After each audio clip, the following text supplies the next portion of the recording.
지상명령이라는 제목으로 말씀 함께 나누겠습니다. 우리 함께 옆 사람과 함께 인사할까요? 할렐루야. 네. 주님을 찬양하는 이 외침이 가장 적절한 때입니다. 바로 부활절입니다. 부활절은 우리 기독교의 모든 것입니다. 예수 그리스도께서 모든 인간들, 죽음으로 말미암아 다 사라져갈 인간들의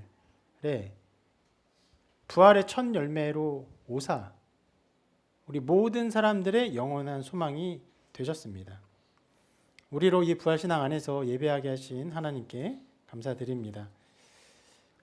우리는 이 부활절을 맞이하여서 새벽부터 이 28장 말씀을 가지고 함께 주님을 묵상하고 있습니다. 새벽에 이 말씀을 통해서 두려움과 슬픔으로 무덤에 찾아간 여인들이 부활 소식을 듣고 기쁨으로 충만하게 되었다라는 것을 살펴보았습니다. 오늘 말씀, 지금 보는 말씀은 실은 28장 전체인데 우리가 새벽에는 부분적으로 보았습니다.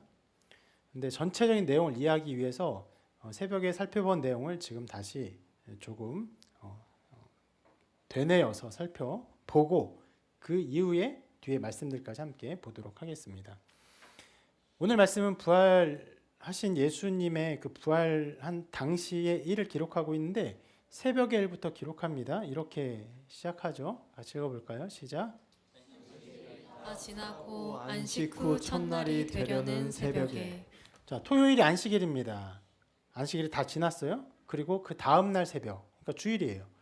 우리가 왜 주일에 예배합니까? 부활로서 모든 하나님의 창조와 그것을 더 넘어 구원을 완성하신 날이기 때문에 우리가 안식일을 예배하지 않습니다. 안식일은 토요일이에요. 여전히 안식일을 예배해야 하는 사람, 그것을 주장하는 사람들이 있습니다. 우리는 그걸 믿지 않죠. 우리는 주일에 예배합니다. 모든 것을 이루신 부활의 때를 기념하여 예배합니다. 이때에 첫날의 새벽에 어떻게 했습니까? 막달라 마리아와 다른 마리아가 무덤을 보려고 갔더니 실은 무덤을 보러 간 것이 아니라 무덤에 가서 아직 다 치러지지 않는 예수님에 대한 장례의 절차를 조금 더 실은 마무리라고 하기는 좀 그렇고요. 이제 채 다 갖추지 못한 예를 사랑의 마음으로 갖추기 위해서 간 것입니다. 왜냐하면 예수님이 금요일 날 9시에 오전 9시에 십자가에 박히시고 오후 3시에 죽으셨죠. 그리고 저녁 6시가 되면 금요일 날 저녁 6시부터 안식일이 되기 때문에 실제로 장례를 치를 수 있는 시간이 3시간밖에 없었습니다. 매우 촉박했어요. 그래서 제대로 장례를 치를 수가 없었어요. 유대인들은 시신을 닦습니다. 또 예수님은 시신이 실은 이렇게 구멍 나고 찢기고 피 흘리고 하니까 어떤 면에서 보통의 시신보다 더 그 어떤 처리가 많이 요하는 그런 시신이었죠. 시간이 많이 걸렸을 수밖에 없는데 시신을 닦고 그리고 몸에 향품을 바릅니다. 바르고 그 다음에 세마포를 싸요. 둘둘둘 둘러싸고 실은 싼 다음에 무덤에 안치하는데 무덤에 안치해놓고는 움직이지 않도록 무덤에서 또 그 몸을 또 세마포로 고정시키기도 합니다. 그런 일련의 과정이 있고 또 그 세마포로 싼 곁에도 향품을 두곤 합니다. 왜냐하면 유대인의 무덤 자체가 우리처럼 땅을 파서 묻고 흙을 덮고 완전히 아무것도 이렇게 범접할 수 없는 곳을 만드는 것이 아니라 들어갈 수 있는 곳이에요. 들어가서 어떤 것을 할 수 있는 무덤입니다. 왜 그러냐면 가족장의 묘고 땅을 판다기보다는 그 굴 속에서 할 수 있으면 자연굴 또 능력이 더 있어서 더 할 수 있으면은 인위적으로 굴을 파서 그 넓은 공간에 시신이 1년 동안 부패할 수 있는 시간을 둡니다. 그래서 자연스럽게 1년 동안 세마포로 싼 시신이 부패를 하게 되면 1년 후에 가족들이 들어가서 뼈만 남은 것을 모아다가 그 안에 또 다른 장소, 그 같은 무덤에 또 작은 공간, 실은 작은 공간이 말 그대로 어떻게 보면 투룸, 3룸 이런 거예요. 그런데 돈이 없는 사람들이 그렇게 할 수 없으니까 한 공간만 있고 그리고 뼈를 놓는 공간을 조그맣게 이렇게 틈에다가 이렇게 놔둡니다. 그래서 거기에다가 이곳에는 뭐 아버지, 이곳은 어머니 이런 뼈들을 이렇게 모아둬요. 그것이 가족의 묘가 되기 때문에 기본적으로 무덤이라는 것은 누가 못 들어가게 완전히 막아버리는 것이 아니라 들어가서 언제요? 누가 돌아가실 때마다 들어가서 시신을 부패시키고 1년 후에 다시 그것을 정리할 수 있는 출입이 가능한 곳이 유대인의 무덤이에요. 그러니까 이제 실은 그 향품을 바르는 것이 꽤 중요하죠. 왜냐하면 냄새가 나갈 수 있고 냄새가 또 많이 나가게 되면은 동물들이 와서 시신을 뭐 먹거나 할 수 있기 때문에 그런 일들이 벌어지지 않도록 이렇게 향품을 많이 두고 또 사람들이 많이 왔다 갔다 할 수 있으니까 향품을 두고 큰 돌로 완전히 틀어 막는 것이 유대인의 무덤입니다. 그런데 아까 말씀드린 것처럼 3시간밖에 없었기 때문에 시간이 굉장히 촉박해서 어떤 향품에 대한 예를 예수님께 다 갖추지 못했던 것으로 보여요. 그래서 여인들이 새벽에 찾아갑니다. 우리가 새벽에도 살펴보았지만 여인들이 가지고 있는 이 상태, 이 시기, 이 새벽의 그 어두운 시간에 우리도 실은 동일한 시간에 오늘 함께 모이지 않았습니까? 예. 새벽에 굉장히 어두웠어요. 예. 어두웠는데 그 어두울 때 여인들의 마음이 어땠을까요? 무엇보다 그들의 마음에는 슬픔이 가득했을 것입니다. 왜요? 예수님을 너무 사랑했죠. 너무나 사랑했기 때문에. 예.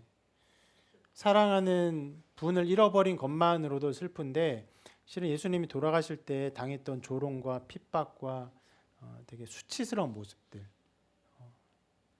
그런 것들을 함께한 사람으로서 지켜보는 것은 굉장히 고통스러운 일이죠.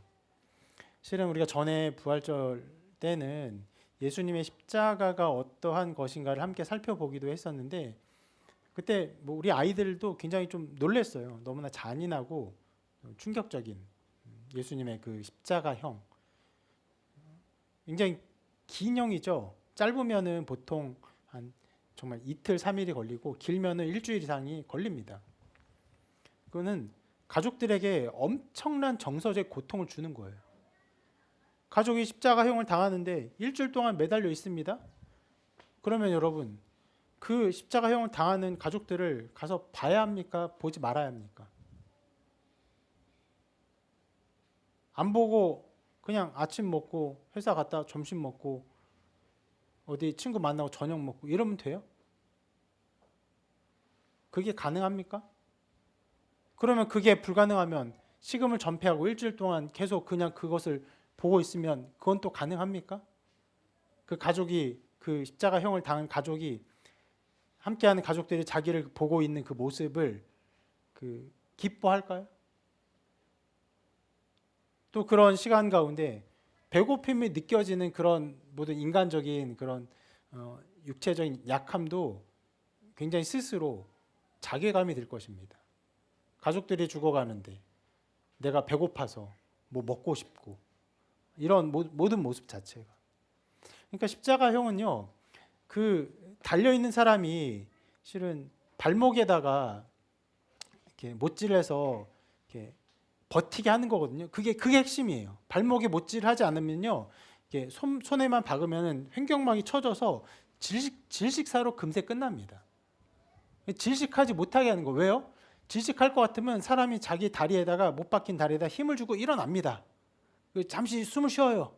근데 엄청난 고통이 엄습하니까 그리고 다시 축 처지죠. 그러니까 그렇게 살기 위해 바둥바둥 거리는 것을 계속 보는 거예요. 그러니까 육체적인 고통을 계속 주는 것도 문제지만 무엇입니까? 본인에게 느껴지는 어떤 그 굉장히 살 수 없는데 살려고 발버둥 치는 모습을 갖게 하는 인간적인 모멸감. 또 그것을 누가 봅니까? 모든 사람이 다 보는 거예요.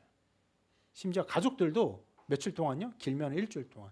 그래서 우리가 전에 살펴보았던 것처럼 십자가형을 하기 전에 군인들이 채찍질을 하는데 가족들이 몰래 뇌물을 줍니다. 어떻게 뇌물 줍니까? 채찍질을 약하게 해달라고? 아니요, 그 반대예요.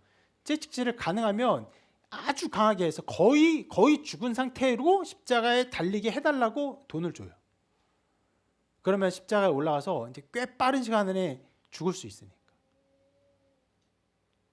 그러니까 그런 모든 것을 이 여인들이 함께 본 것이죠. 그러니까 그것을 보고 이제 이틀 지난 거예요. 금요일 날 돌아가시고 토요일 지나고 주일이니까 정말 만 하루가 좀 지난 시간입니다. 엄청난 슬픔이 그들에게 가득했을 것입니다. 그리고 그런 슬픔뿐 아니라 실은 그 장례의 모든 과정을 보면은 이제 어려운 마음이 있죠. 왜요? 그 장례를 유대 그 종교 지도자들이 반대했기 때문에 예수님을 하나님의 저주받은 자라고 인정했고 예수님을 공격했기 때문에 그리고 십자가에 달린 것, 십자가형을 화놓고 치러놓고 종교 지도자들이 후회합니까? 아니요, 자랑스러워요. 그러니까 그런 일들이, 그러니까 어떤 상황입니까? 유대의 모든 사람들이 예수를 대적하고 공격하는 상황이기 때문에 그런 예수님을 장사 지내고 또 장래에 어떤 절차를 치르는 것, 이 모든 것들이 지금 두려운 마음이 들 수밖에 없었어요.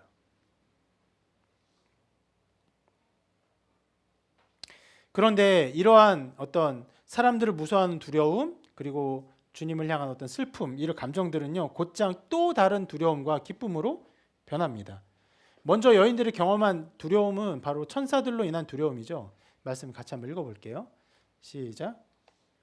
지진이 나며 주의 천사가 하늘로부터 내려와 돌을 굴려내고 그 위에 앉았는데 그 형상이 번개 같고 그 옷은 눈같이 희거늘 지키던 자들이 그를 무서워하여 떨며 죽은 사람과 같이 되었더라. 천사가 여자들에게 말하여 이르되 너희는 무서워하지 말라. 십자가에 못 박히신 예수를 너희가 찾는 줄을 내가 아노라. 이 장면에서 등장인물은 세 그룹이라고 할 수 있습니다. 천사가 있고요, 여인들이 있고 그리고 그 무덤을 지키는 자들이 있어요. 굉장히 이 세 그룹이 28장 전체에서 굉장히 핵심되는 이야기들입니다. 특히 여인들과 이 경비하는 이 군인들. 이 사람들이 어떻게 되었다고 합니까? 죽은 사람처럼 되었다. 하나님의 어떤 영광 가운데 천사가 임재하자 그들이 완전히 죽은 사람처럼 돼버립니다. 당연히 여인들도 무서웠을 거예요. 여러분, 성경에 나오는 모든 천사를 만난 장면들을 보면요, 모든 하나님의 백성들조차 다 두려워합니다. 실은 우리가 지난 번에 출애굽기 말씀을 볼 때도 시내산에서 하나님께서 계속 말씀하실 때 백성들이 무엇을 원했냐면 하나님이 말씀하지 않게 해달라는 어떤 이야기가 나옵니다. 그 장면에서 백성들이 무서워해요. 하나님 말씀하시는 것을. 너무나 그 어미와 권능 앞에서 두려워해서 그 말씀을 더 이상 못 들어서 듣기를 힘들어합니다. 그래서 모세에게 부탁해요. 모세여, 당신이 우리에게 말씀하소서. 그렇게 하나님의 임재와 권능이 임하면 인간들은 두려워할 수밖에 없어요. 여인들도 마찬가지예요. 그래서 천사들이 뭐라고 합니까? 너희는 무서워하지 말라라고 말하죠. 근데 여인들의 이 두려움, 천사를 만난 두려움은 곧장 완전한 기쁨으로 바뀝니다. 왜요? 천사가 전한 소식 때문입니다. 같이 한번 읽어볼게요. 시작. 십자가에 못 박히신 예수를 너희가 찾는 줄을 내가 아노라. 그가 여기 계시지 않고 그가 말씀하시던 대로 살아나셨느니라. 와서 그가 누우셨던 곳을 보라. 놀라운 소식을 전합니다. 예수님이 살아나셨다는, 죽음 가운데 있지 않다는. 여러분, 이 이후로 전 세계는 완전히 갈라집니다. 예수 그리스도의 부활을 믿는 자들과 믿지 않는 자들로. 수십억이라고 말하는 것도 너무 적은 수일 거예요. 수백억이라고 말하는 것도 너무 적은 수일 수 있습니다. 엄청나게 많은 사람에게 영향을 끼친 이 부활의 사건이 이 여인들 앞에 일어났어요. 그래서 여인들에 대해서 이렇게 기록합니다. 그 여자들이 무서움과 큰 기쁨으로 빨리 무덤을 떠나 제자들에게 알리려고 다름질할세. 이렇게 말씀은요, 여인들의 감정이 어떤 무서움이 있었고, 그리고 어떤 면에선 굉장한 큰 기쁨으로 충만해서 제자들에게 달려가려고 했어요. 여러분, 그 굉장히 많은 것들이 전환되고 있어요. 그 슬픔 가운데 무덤에 갈 때 여인들의 발걸음과 태도가 어땠을까요? 달려갔을까요?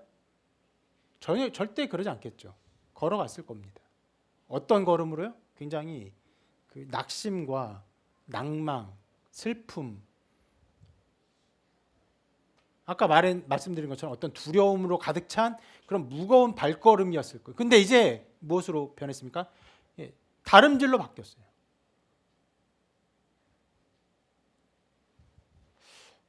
실상 우리가 인생을 살면서 이러한 완전한 변화를 언제 경험해 볼 수 있을까 싶을 정도로 완전한 변화가 일어납니다. 말씀은 이것에 굉장한 초점을 맞추고 있어요. 여러분, 우리가 오늘 말씀에서 굉장히 주목해야 할 것이 있는데, 예수님이 죽으시고 부활하신 이후의 일을 마태가 기록하고 있습니다. 몇 장을 통해서? 28장 단 한 장을 통해서 그 한 장에 예수님의 부활의 소식을 다 전하고 있어요. 거기에 이 여인들의 이야기를 굉장히 많이 다루고 있는 것이에요.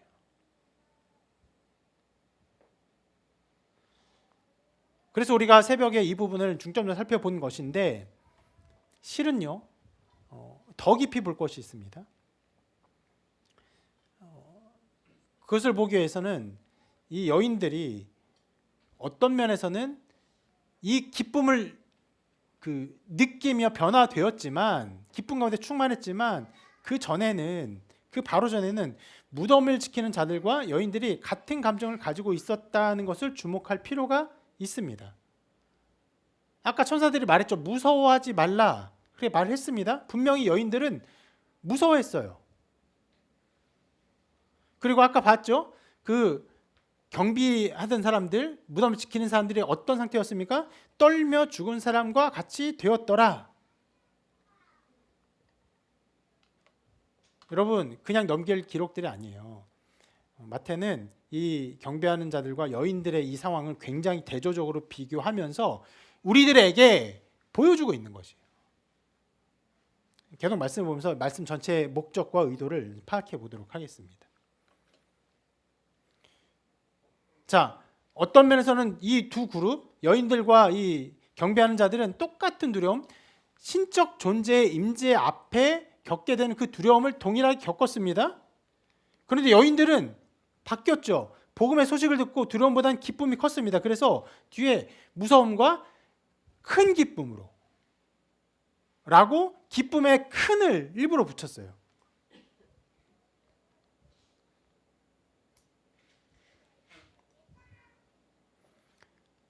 자, 큰 기쁨을 가지고 있는 여인들에게 그 이후에 어떤 상황들이 어떻게 변합니까? 그 이후에는 이 여인들에게 복음적 사명이 더욱 주어집니다. 이 여인들이 받은 사명이 무엇입니까? 예수님의 부활 소식을 전하라는 사명이에요. 그런데 아까도 말씀드렸지만 28장이 별로 길지 않아요. 길지 않은 이 기록 안에서 굉장히 많은 부활의 이야기를 다 생략하면서 이 여인들이 부활에 대한 소식을 들은 것을 두 번이나 강조하며 기록합니다. 먼저 아까 누가 말했어요? 천사들이 말했어요. 다시 한번 읽어볼까요? 다시 한번 읽어보겠습니다. 시작. 빨리 가서 그의 제자들에게 이르되 그가 죽은 자 가운데서 살아나셨고 너희보다 먼저 갈릴리로 가시나니 거기서 너희가 배우리라 하라. 자, 이 명령을 받고 여인들이 막 달려가는 중에 달려가다가 예수님 또 만나요. 예수님이 그래서 여인들을 만나고 또 이렇게 말씀하십니다. 읽어볼게요. 시작. 무서워하지 말라. 가서 내 형제들에게 갈릴리로 가라 하라. 거기서 나를 보리라. 어떤 면에서 되게 불필요한 작업을 하는 것처럼 보여요. 실은 여러분, 이게 이 사복음서를 읽고 이것을 해석하고 이렇게 이해하게 하는데 굉장히 많은 어려움을 주는 일이기도 합니다. 무슨 말이냐면 부활 이후의 기록을 마태, 마가, 누가, 요한이 여러 면에서 꽤 다르게 기록해요. 흡사 믿지 않는 사람들이 보면 글을 조작하여 기록한 것처럼 느껴지게 하는 요소들이 있습니다. 그것을 이제 전통적으로 신학적으로 사복음서 문제라고 합니다. 사복음서가 서로 다른 내용들을, 하나의 사건을 서로 다르게 기록한 내용들이 나오는데 특히 부활에도 그런 것들이 많이 나타나요. 자, 그런 어떤 면에서의 문제점 혹은 의구들, 의심들을 야기시키는 일들이 있음에도 불구하고 마태는 지금 여인들에게 2번의 사명이 주어졌다는 것을 강조하며 드러내고 있는 것이에요. 자, 봅시다. 마태가 전하고 있는 것이 무엇이에요? 여인들이 두려워해서 슬픔 가운데 두려워했습니다. 그런데 천사를 보고 또 두려워했어요. 그런데 부활의 소식을 듣고는 기뻐하고 달려가요. 그리고 또 예수님께 또 사명을 받고 그리고는 이제 그 주님의 부활의 소식을 전하려 가고 있는 것이, 그것이 여인들에게 일어난 일입니다. 그것을 우리에게 보여주고 있어요. 그리고 굉장히 대조적으로 이 여인들과 경비병들을 보여주고 있습니다. 아주 특이하게. 이 말씀이 보면 얼마나 특이한지 여러분 바로 보일 거예요. 한번 이 말씀 같이 읽어볼게요. 시작. 여자들이 갈 때 경비병 중 몇이 성에 들어가 모든 된 일을 대제사장들에게 알리니. 언뜻 보면은 자, 여자들이 가는 그 시기에 경비병 중 몇 사람이 대제사장한테 알렸다. 그냥 시기적으로 좀 겹쳤다 이렇게 보여주는 것 같지만, 그런데 성경은 이 여자들의 그런 걸음과 이 경비병들의 걸음을 일부러 이 하나의 타이밍 안에서 엮으면서 우리에게 보여주고 있어요. 그러니까 이 두 그룹의 상반된 태도를 일부러 한 문장 안에서 엮어서 보여주는 거예요. 이게 얼마나 어색하냐면, 자, 지금 여인들이 사명을 받았죠. 어떤 사명 받았습니까? 가서 제자들에게 알려라. 갈릴리에서 만날 것이라고 알려라. 천사들이 들었고 예수님이 또 들었어요. 그러면 그 들은 상황에서 우리가 기대할 수 있는 것이 무엇입니까? 여인들이 가서 제자들이 말해요. 그럼 제자들이 듣고 그런 일이 있어? 정말 진짜 내가 본 게 사실이야? 이런 어떤 상황들을 그러잖아요. 그런데 마태복음 보면요, 자, 여자들이 갈 때 이후로 여자들의 기록이 사라집니다. 아무것도 기록하지 않아요. 굉장히 이상해요. 여자들이 사명을 받은 것을 2번이나 강조해놓고는 실제로 그 일을 어떻게 했는지는 아무것도 말하지 않고 침묵하면서, 그러면서 여자들이 가는 시기에 경비병들이 어떻게 했냐를 대조하면서 일부러 보여주고 있는 것이에요. 그렇다는 것은 정말 시기적으로 겹쳐서 여자들이 가는 시기에 그러니까 경비병이 이렇게 했다가 의도가 아닌 것이에요. 한 무덤에서 천사들은 신적 존재고 여인들과 이 경비병들이 한 공간에 있었습니다. 이 두 그룹이 다른 길을 가는 것이에요.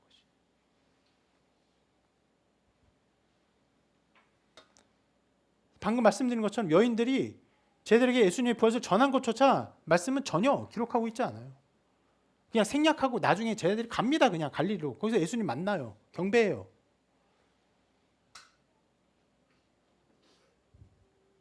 그리고는 여인들의 기록을 삭제하고 생략하고, 그리고 제자들에 대한 기록을 갑작스럽게 쭉 기록합니다. 어떤 내용 기록합니까? 이렇게 말해요. 같이 한번 읽어볼게요. 좀 한번 읽어볼게요. 시작. 여자들이 갈 때 경비병 중 몇이 성에 들어가 모든 된 일을 대제사장들에게 알리니 그들이 장로들과 함께 모여 의논하고 군인들에게 돈을 많이 주며 이르되 너희는 말하기를 그의 제자들이 밤에 와서 우리가 잘 때에 그를 도둑질하여 갔다 하라. 만일 이 말이 총독에게 들리면 우리가 권하여 너희로 근심하지 않게 하리라 하니. 자, 이 경비병은 대제사장들에게 갑니다. 왜 그러냐면 이 경비병들이 다른 사람에게 고용된 사람이 아니라 이 대제사장들에게 고용된 사람이기 때문에 그래요. 실은 이 대제사장들이 경비병을 어떻게 고용하게 됐는지를 27장, 우리가 28장 보잖아요. 그 앞장에서 이렇게 기록하고 있습니다. 여기 좀 더 긴 말씀인데 같이 한번 읽어볼게요. 시작. 그 이튿날은 준비일 다음 날이라. 대제사장들과 바리새인들이 함께 빌라도에게 모여 이르되 주여 저 속이던 자가 살아 있을 때에 말하되 내가 사흘 후에 다시 살아나리라 한 것을 우리가 기억하노니 그러므로 명령하여 그 무덤을 사흘까지 굳게 지키게 하소서. 그의 제자들이 와서 시체를 도둑질하여 가고 백성에게 말하되 그가 죽은 자 가운데서 살아났다 하면 후에 속임이 전보다 더 클까 하나이다 하니 빌라도가 이르되 너희에게 경비병이 있으니 가서 힘대로 굳게 지키라 하거늘 그들이 경비병과 함께 가서 돌을 인봉하고 무덤을 굳게 지키니라. 이게 27장의 마지막까지 기록한 거예요. 이렇게 27장의 마지막을 기록하고 28장 여인들이 찾아온 것을 기록하고 있어요. 그러면 여러분 이 27장 보면은 그 이튿날이죠. 어떤 이튿날입니까? 바로 예수님이 돌아가시고 이튿날, 그 다음 날이에요. 그 다음 날부터 일어난 일들을 쭉 기록하고 있는데 주로 어떤 것을 기록하고 있습니까? 지금 경비병들을 세우게 된 경위들, 그리고 나중에 경비병이 와서 대제사장이 보고한 상황들, 이것들을 더 주요한 내용으로 부활 후의 사건들로 다루고 있다는 것이에요. 이 내용을 보면요, 굉장히 놀랍게도 대제사장과 바리새인들이 예수님이 부활하실 거라고 말씀하셨다는 것을 알고 있습니다. 그러니까 이 사람들은 굉장히 예수님에 대해서 민감한 사람이에요. 왜요? 미워하니까. 미워하면 저 사람이 어떤 의도로 저런 말을 했는지 세심하게 파고듭니다. 그 사람의 작은 말꼬투리 하나까지 기억합니다. 그리고 공격하죠. 이 사람들이 그렇게 하고 있는 거예요. 예수님이 하신 말 중에 사흘 만에 살아나리라 한 것을요, 어떤 면에서는 제자들도 듣고 제대로 알지 못했어요. 근데 이 사람들은 그것을 아주 염두에 두었어요. 그런데 다만 그 말을 듣고 믿진 않았죠. 뭐라고 생각합니까? 그렇게 말했으니까 예수의 그 시체를 도둑질하여 살아났다라고 전할 것이다.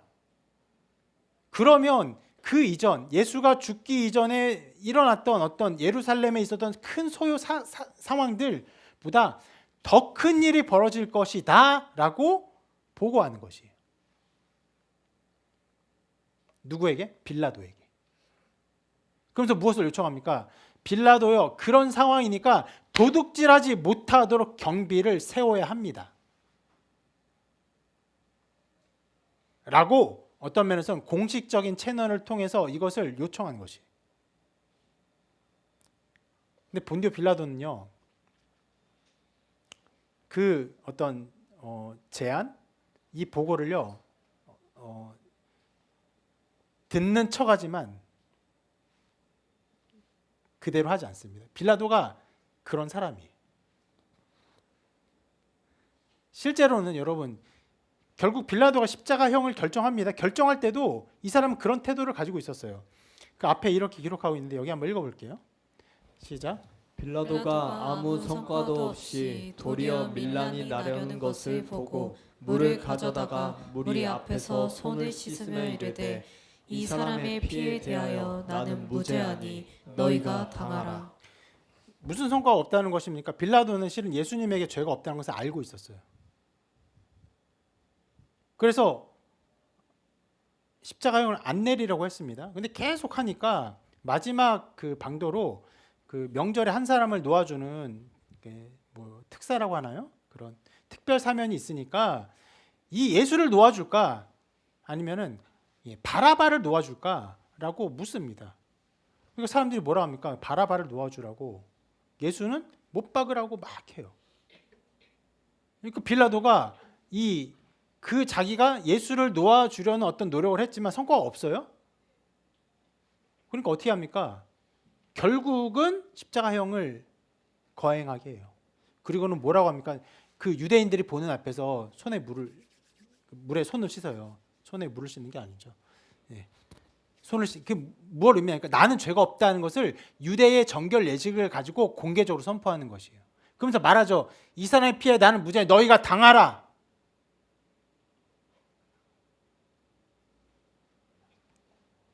유대인들이 이 피값을 당하죠. 2000년 동안.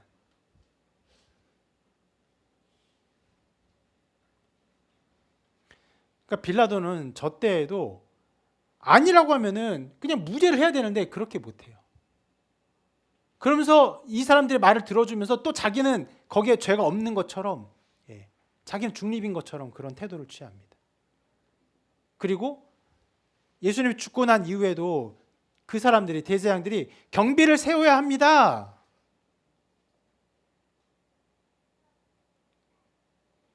하니까 뭐라고 합니까? 너희에게 경비병 있지 않냐? 너희가 세워라.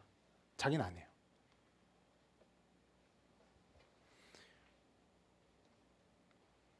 그러니까 굉장히 빌라도는 우리가 주기도문 할 때마다, 아니죠, 그 사도신경을 고백할 때마다 고백하는 것이지만 거의 모든 그리스도인들의 입속에서 저주받을 자의 이름으로 되뇌 이는, 어떤 면에서 가룟 유다보다도 더 멸망받을 자로 그 이름이 우리의 기억된 사람입니다. 굉장히 기회주의자예요. 놀랍게도 이 빌라도의 이중적인 태도는 결국 누가 무덤을 지키게 했습니까? 대제사장들과 바리새인들이 힘써 무덤을 지키게 만들었고, 그 상황은 예수님의 시체가 도둑질 당할 수 없는 상황이었다는 것을 강력하게 증거합니다.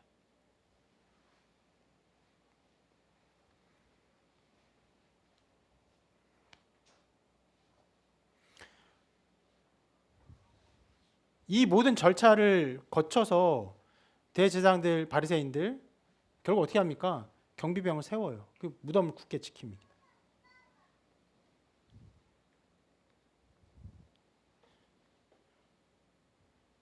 그런 상황에서 굉장히 이 그 바리새인들은 이 상황을 엄중하게 보고 도둑질할까 염려하고 그걸 지키는 상황이에요.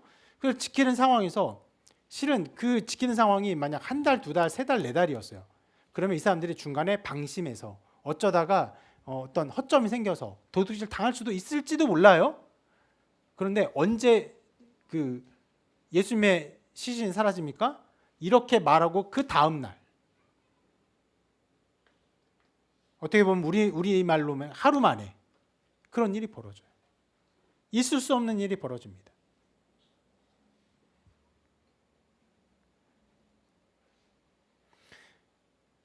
제자들이 도둑질할 수 있는 어떤 조직, 능력, 힘이 있었습니까? 아니요, 그렇지 않았어요. 그들은 다 오합지졸이었어요.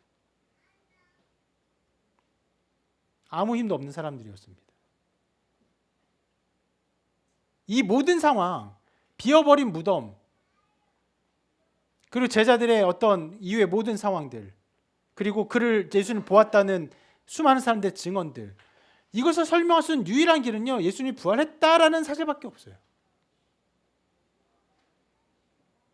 주님은 능력으로 부활하셨습니다. 그리고 부활한 그 무덤에 천사도 임했죠. 능력으로 임했어요. 그리고 아까 본 것처럼 여인들도 천사를 보았고 이 무덤을 지키는 자들도 천사를 보고 두려워 떨게 돼요. 그리고 대제사장들에게 이 모든 상황을 알리죠. 무덤이 비었다는 것을.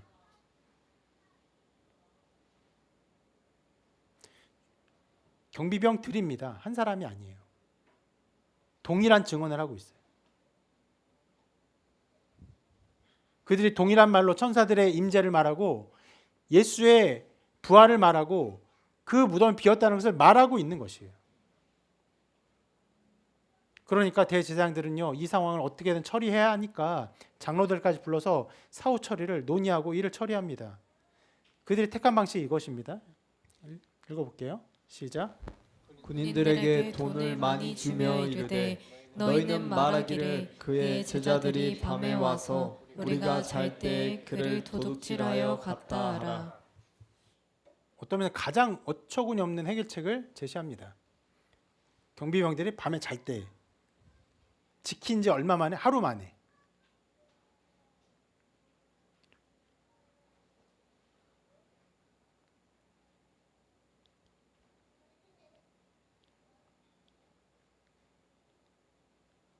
자, 근데 그 방법을 취하고 군인들이 어떻게 합니까? 이렇게 기록하는데 군인들이 돈을 받고 가르친 대로 하였으니.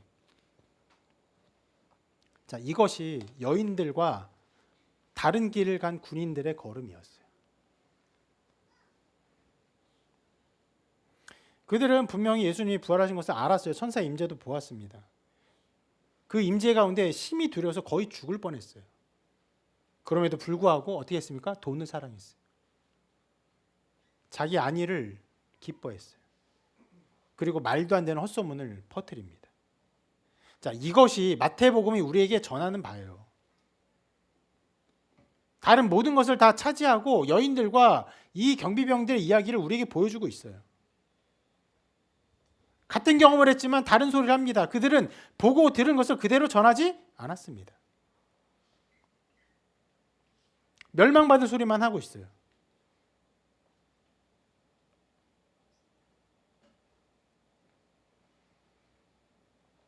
매우 놀랍게도 마태복음은요, 부활 후의 사건에서 이것만을 거의 중점적으로 다루고 있습니다.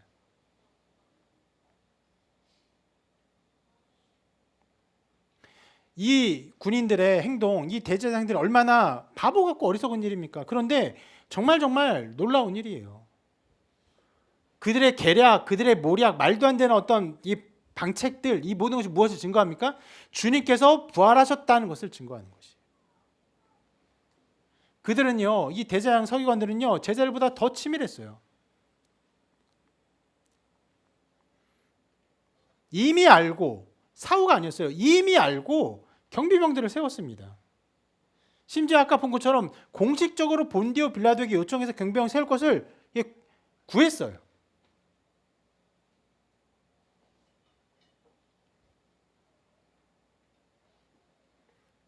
그 모든 일들이 어떤 면에서 공식적으로 이루어진 일들이에요.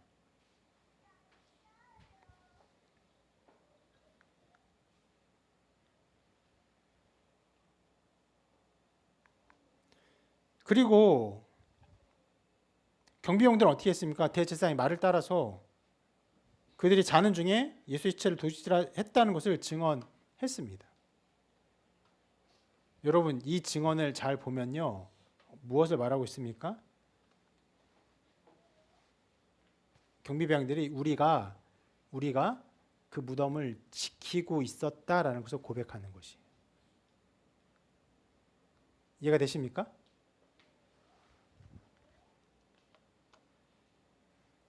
차라리 경비병을 세우지 않았다라고 말하는 것이 낫지 않을까 싶기도 해요. 근데 너무 명료하게 본디오 빌라도에게 요청했고 그들이 고용됐고 그들이 지켰고 그들을 보았기 때문에 이것을 없이 할 수 없었던 것이에요. 그나마 세울 수 있는 유일한 것이 이 경비병들이 밤에 어떻게 했는지 여인들이 못 보았기 때문에 밤에 자고 있었고 그들이 훔쳐갔다라고 하는 아주 궁색한 변명밖에 남지 않는 것입니다.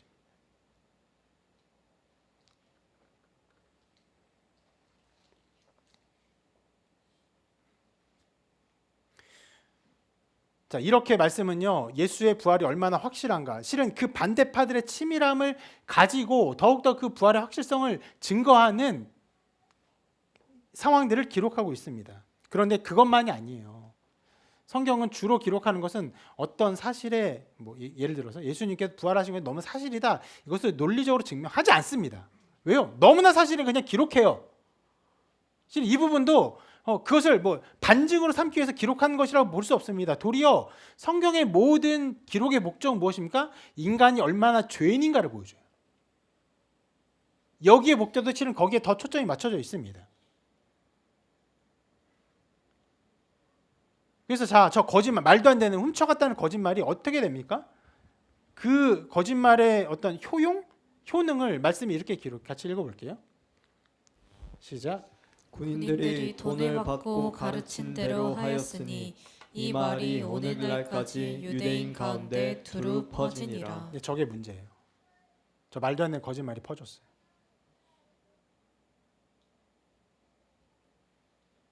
그것을 수많은 유대인들이 믿었습니다. 말이 됩니까? 야, 훔쳐가면 큰일 나니까 꼭 지켜. 대제사장, 그다음 장로들, 바리새인, 그 당시에 그 유대의 쟁쟁한 권력자들이 명령한 것이에요. 그걸 하루 만에 못 지켜놓고 우리가 자다가 그랬다 이렇게 말을 하고 있어요.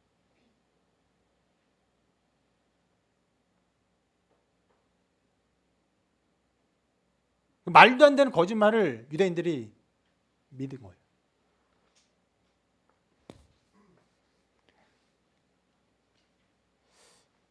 최근에 참 많은 사람들이 편향된 뉴스를 보고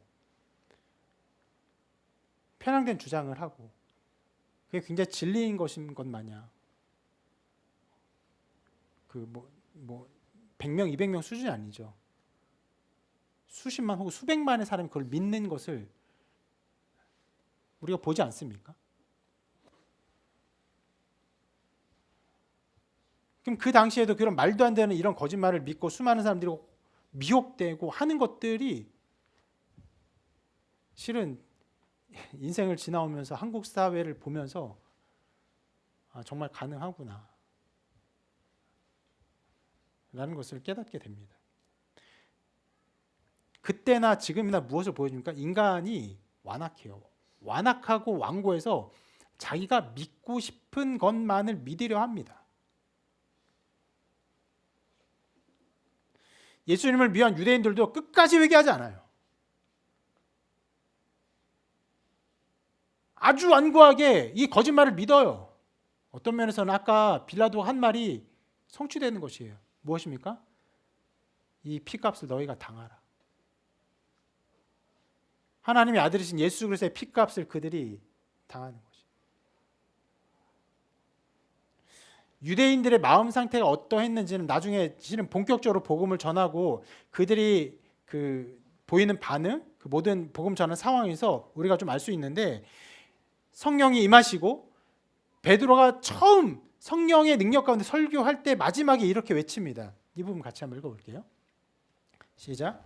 그런즉 이스라엘 온 집은 확실히 알지니 너희가 십자가에 못 박은 이 예수를 하나님이 주와 그리스도가 되게 하셨느니라 하니라. 자, 베드로는 수많은 유대인들에게 아주 강력하게 선포해. 너희가 십자가에 못 박은 예수. 그럼 여러분 이 말을 듣는 거기 있는 회중 전체가 예수님을 데려다 손 못 박았으면 그 군인이 아니죠. 무엇을 의미합니까? 예수님이 십자가에 못 박혀 죽은 것을 당연히 여기는 자들이었다는 거예요. 마땅한 것으로.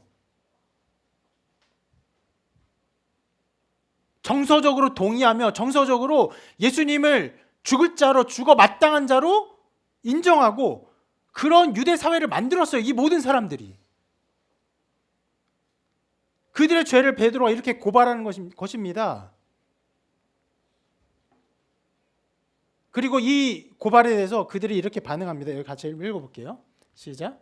그들이 이 말을 듣고 마음에 찔려 베드로와 다른 사도들에게 물어 이르되 형제들아 우리가 어찌할꼬 하거늘. 자, 이 말 자체는 그 말을 듣는 사람 회개했다는 말인데 지금 우리가 이거 그들이 회개했고 그 예수님 믿게 되고 이것을 보려는 것이 아니에요. 뭘 보려는 합니까?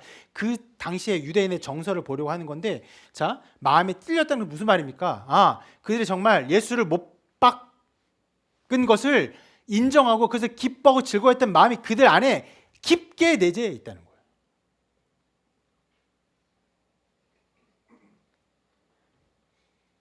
그러니까 오늘 읽은 말씀과 이 모든 사람이 무엇을 말합니까?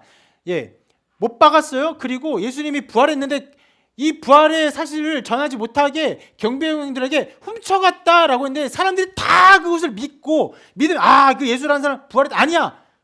도둑질한 거야. 제자의 도둑질하고 거짓말하는 거야. 그 예수는 그냥 십자가에 못 박아 하나님의 저주를 받은 자야라고 다 유대인들이 믿었던 것이에요. 여러분, 이것이 실은 마태가 우리에게 전하는 바예요. 예수의 부활의 어떤 것들을 기록하면서 무엇을 보여줍니까? 인간의 완악함, 얼마나 믿지 않는가, 얼마나 끝까지 복음에 저항하는가, 믿지 않고 자기의 죄를 그렇게 지키는가를 고발하고 있는 것이에요.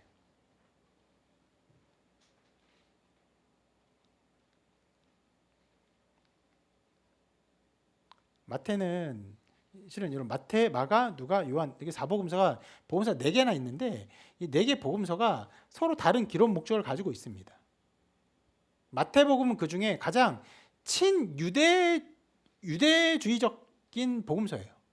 그러니까 유대인들이 이 말씀을 보고 예수님이 정말로 하나님의 아들이고 부활하신 분임을 믿게 하려는 목적을 가지고 그 마태복음을 썼습니다. 그래서 마태복음 1장 1절의 시작이 이렇게 시작되죠. 한번 읽어볼게요. 시작. 아브라함과 다윗의 자손 예수 그리스도의 계보라.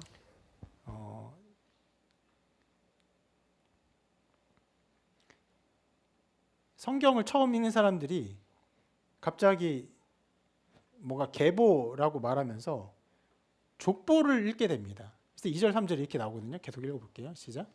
아브라함이 이삭을 낳고 이삭은 야곱을 낳고 야곱은 유다와 그의 형제들을 낳고 유다는 다말에게서 베레스와 세라를 낳고 베레스는 헤스론을 낳고 헤스론은 람을 낳고. 계속 낳고 너무 이렇게 읽다 보면 낳고라는 발음이 낳고야 낳고야 낳고야 헷갈릴 정도로 읽으면서 많은 사람들이 여기에 좌절하기도 하죠. 도대체 뭔 말이야? 성경을 읽으려고 해서 예수님에 대한 1장 1절인데 낳고 누구도 모르는 사람. 그런데 이거 유대인들 굉장히 중요한 거예요. 자, 1절에 아브라함과 다윗. 그러니까 아브라함과 다윗의 자손으로 오는 분이 누굽니까? 메시아예요.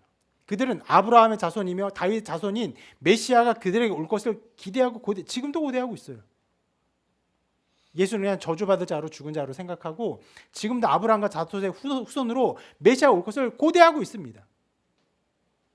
그들에게 이 예수님이 그 자손에서 온, 그 계보에서 온 구원자임을 보여주고 있는 것이에요. 그래서 2절 3절처럼 쭉 족보를 그냥 쫙 펼쳐버려요. 이거를 알고 있습니까? 유대인들이 다 알고 있어요.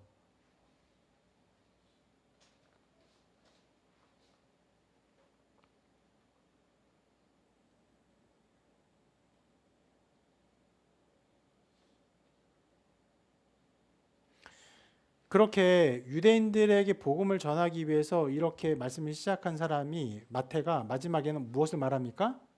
그 부활의 소식을 거짓말을 전해서 유대인들에 퍼져서 수많은 유대인들이 거짓말에 속아서 믿지 않고 완악하게 있는 상황을 보여주고 있는 거죠.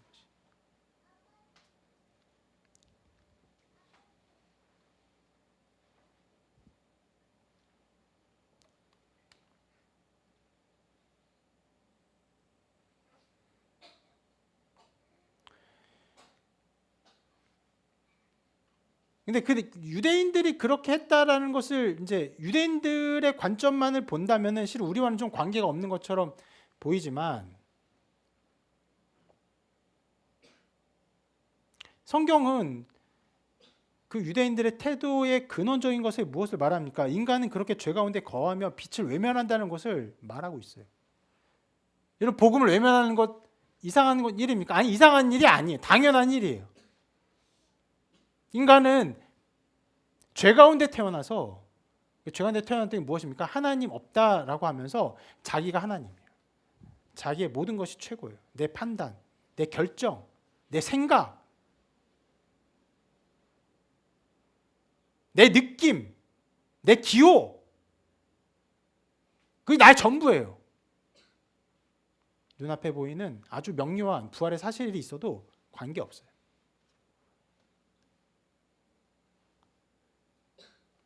그것을 말씀이 보여줘요. 그래서 요한이 나중에 요한복음을 기록하면서 인간의 상태를 이렇게 고발합니다. 빛이 어둠에 빛이 돼 어둠이 깨닫지 못하더라.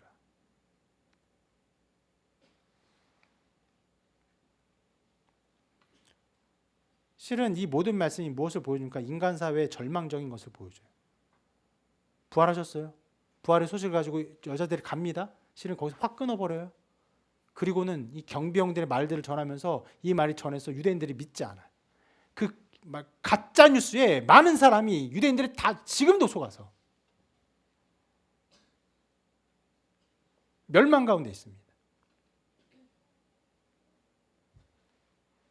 그렇게 말씀은 어떤 면에선 부활의 일들이 있었지만 여전히 믿지 않는 유대인들의 완악함을 크게 고발합니다. 그리고는 마지막에 예수님이 제자들에게 명하신 아주 위대한 명령을 전하죠. 중요한 말씀입니다. 같이 한번 읽어볼게요. 시작. 예수께서 나와 말씀하여 이르시되 하늘과 땅의 모든 권세를 내게 주셨으니 그러므로 너희는 가서 모든 민족을 제자로 삼아 아버지와 아들과 성령의 이름으로 세례를 베풀고 내가 너희에게 분부한 모든 것을 가르쳐 지키게 하라. 볼지어다 내가 세상 끝날까지 너희와 항상 함께 있으리라 하시니라. 이 세 절을 성경에서는요, 우리 신학적으로는 이것을 지상 명령이라고 말합니다. 무슨 뜻이에요? 이 땅에서 명령이 아니라 지상에서의 명령이 아니라 지극히 높은 명령이에요. 성경에 나오는 모든 명령 중에 지극히 높은 명령, 이것이.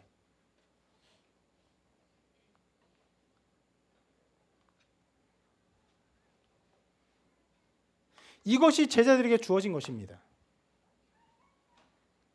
자, 상황이 무엇을 보여줍니까? 주님의 부활을 믿지 않게 하려는 악한 자들의 계략이 있습니다. 그리고 심지어 그 거짓말이 유대인들에 두루 퍼졌어요. 절망적인 상황이에요. 거짓 뉴스가 횡행하고 사람들이 믿지 않아요. 그 가운데 그들이 해야 할 것이 무엇입니까? 제자들이 해야 할 것은 이것이에요. 지상명령을 전하는 것. 너희는 가서 모든 민족을 제자로 삼아 아버지 아들과 성령의 이름으로 세례를 베풀고 내가 너희에게 분부한 모든 것을 가르쳐 지키게 하라. 이것이 그들의 해야 할 일입니다.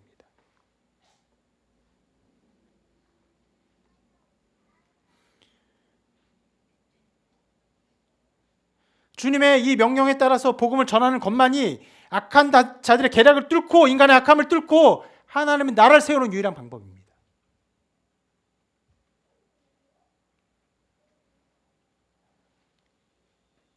그리고 주님은 이 명령을 하시면서 그냥 명령만 하지 않으셨죠. 먼저 이렇게 말씀하셨습니다. 하늘과 땅의 모든 권세를 내게 주셨으니. 무슨 말입니까? 주님 인간으로서 또 죽음을 이기신 부활한 분으로서 또 성자 하나님으로서 하늘과 땅에 육신에 있는 이 현실 세계의 모든 권세, 영적 세계의 모든 권세를 다 죽음을 이기신 분으로서 다 가지고 계신 분이세요. 그분이 말씀하십니다. 볼지어다 내가 세상 끝날까지 너희와 항상 함께 있으리라. 누구에게? 이 복음을 전하는 자들에게.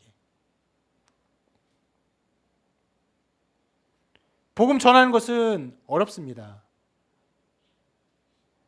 실은 이 복음 전하는 것을 아까 하나의 사역으로 명료하게 전했죠. 아버지와 아들과 성령의 이름으로 세례를 베풀고, 실로 우리가 아버지와 아들과 성령의 이름으로 세례를 베푸는 우리 교회가 오늘 처음 세례를 베풉니다. 물론 유아 세례는 있었지만 본격적으로 성인이 신앙을 고백하고 세례자가 되어 세례를 베푸는 것은 오늘 처음 있는 일이에요.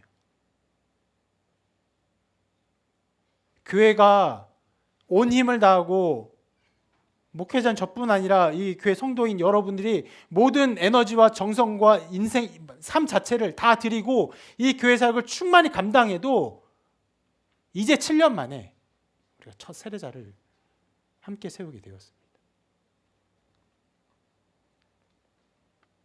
어려운 일이에요. 그러나 이 복음을 전하는 곳에 주님이 함께 하신다고 말씀하십니다. 주님은 언제나 이 복음이 전해지는 곳에 하나님 나라가 세워지게 하셨습니다. 실은 우리는요, 이 일에 아주 선명한 열매 가운데 있습니다. 연세대, 이화여대, 어떤 면에서 서강대도 멀지 않은 곳에 명지대, 숭실대, 중앙대, 뭐 서울여대 다 복음으로 말미암아 세워진 학교들이에요. 돈이 많아서요? 아니요. 복음을 전하고 싶은 열망과 성령 충만함으로 와서 한국 땅에 와서 살았던 선교사들에 의해서 학교들이 세워졌습니다.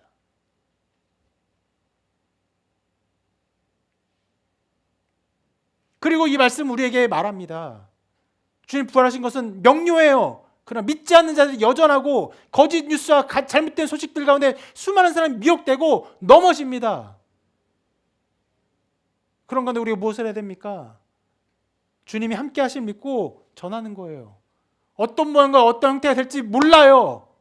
여러분 각 사람 삶에서 여러분 만나는 사람들에게 복음을 전해야 됩니다. 주님 함께 하실 믿고 전해야 됩니다. 여러분들이 선교사가 되어야 돼요. 여러분들이 전도자가 되어야 돼요. 이것이 우리에게 주어진 지상 명령입니다. 그 걸음 속에서 하나님 나라가 이루어질 줄로 믿습니다. 이 부활절을 맞이하며 이 부활의 소식을 전하며 이 땅에 하나님 나라를 세워가는 여러분의 삶이 되시기를 주님의 이름으로 축원합니다.